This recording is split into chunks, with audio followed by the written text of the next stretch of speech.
It started with a smell, not the kind you notice and ignore, but the kind that makes you stop, turn your head, and wonder if something is very wrong. Neighbors would later say they thought someone was just burning trash. It wasn't unusual. But this time, something felt off. The smoke was heavier.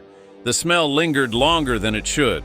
What they didn't know was that this small, quiet neighborhood was about to become the center of one of the most disturbing family crimes in recent years. Inside that home lived a woman named Candace Craig and her elderly mother, Margaret Craig. From the outside, nothing seemed unusual, just a normal house, a normal family.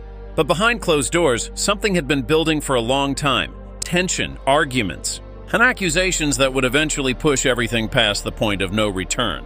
According to what came out later in court, the breaking point came when Margaret accused her daughter of stealing money from her bank account. We don't know exactly how many times they argued before that day, but we do know what happened next changed everything. On May 23, 2023, something happened inside that house that no one could take back. A scream was heard. Not by neighbors, but by someone inside the home.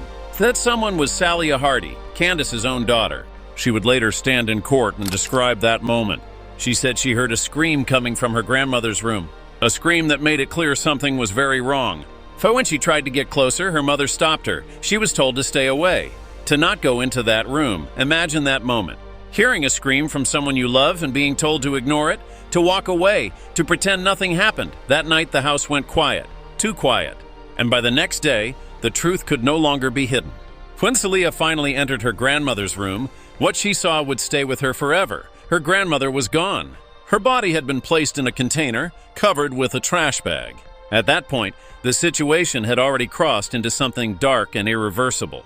But what happened next is what shocked even experienced investigators. Instead of calling for help, instead of reporting what had happened, Candace Craig made a decision to try to erase everything. She told her daughter they needed to get rid of the body. There were different ideas mentioned: burning it, using chemicals, or cutting it apart.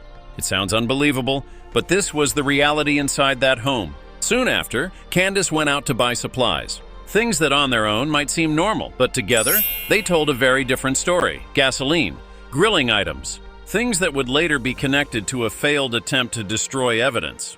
That same day, a fire was started behind the house. At first, it might have looked like someone just cooking or burning waste, but the fire didn't go unnoticed. Neighbors saw the smoke. They noticed something wasn't right, and they made a call. That call may have stopped things from going even further. The fire department arrived. And just like that, the first attempt to hide the crime was interrupted, but it didn't end there. Because the next day, something even more disturbing happened. After the fire had died down, after everything had cooled, the remains were brought back inside the house. Think about that. Most people would not even be able to step near something like that.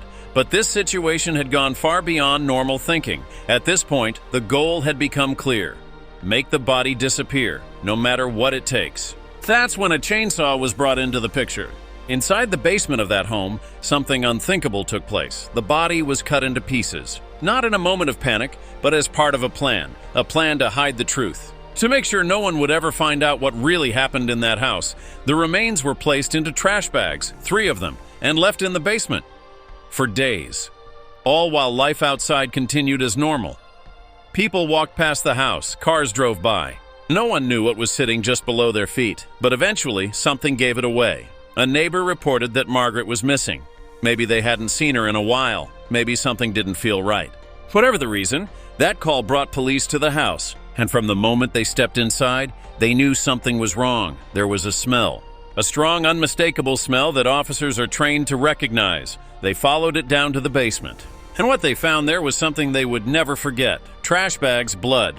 Signs that someone had tried to clean it, but not well enough. Inside one of the bags, there were remains, pieces of a human body.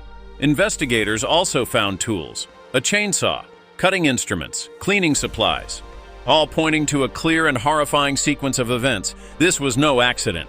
This was a deliberate act, followed by a desperate attempt to cover it up. Candace Craig was arrested. And as the investigation continued, more details came out. The role of her daughter, Sally Hardy, became part of the story. She admitted she helped after the crime. Not in the killing itself, but in what came after.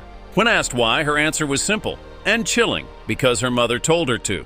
That single sentence raised a lot of questions about control, about fear, about how someone can be pulled into something they know is wrong. In court, the full story began to unfold, piece by piece, detail by detail. And for many people following the case, one question kept coming up. How does something like this happen inside a family? A place that is supposed to be safe, a place built on trust, instead turned into the scene of something so dark. In February 2025, the case finally reached its conclusion. Candace Craig was found guilty. The charges included first-degree murder, tampering with evidence, and illegal disposal of a body. The sentence was severe, life in prison, without the possibility of parole, a final decision that ensures she will never walk free again. As for Celia Hardy, she pleaded guilty to being an accessory after the fact. She was given probation, a lighter sentence, but one that will still follow her for years. And at the center of it all is Margaret Craig, a mother, a woman whose life ended in a way no one could have imagined. This case is disturbing, yes, but it's also a reminder that sometimes the most dangerous situations are not out in the streets, but inside homes, hidden behind walls, covered by silence. It also raises deeper questions about family conflict, about mental pressure, about what happens when anger is not controlled.